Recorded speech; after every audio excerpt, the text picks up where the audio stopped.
News India 27 नव्या पिढीचं नवं माध्यम।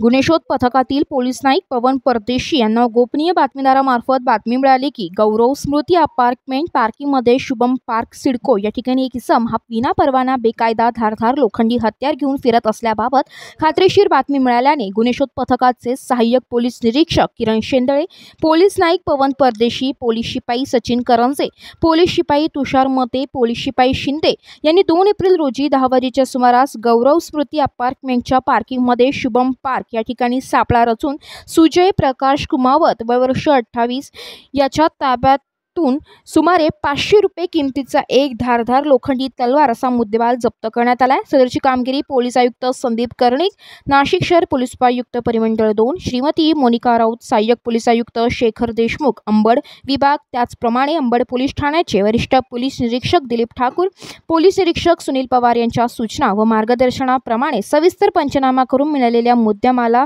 सहित हा अंबड पोलीस ठाण्याच्या मुद्देमाल रूममध्ये जमा करण्यात आला आहे। सध्या लोकसभा 24चा काळ चालू आहे, आचारसंहिता लागली आहे।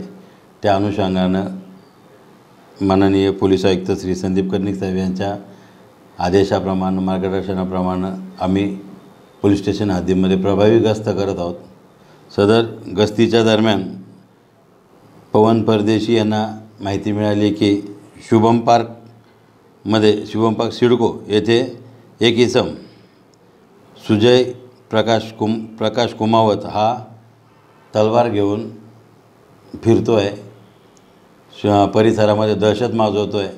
म्हणून लागलीच आम्हाला मिळालेल्या माहितीच्या आधारे DB पथकाला तिथे पाठवून आणि त्याला ताब्यात घेतलं।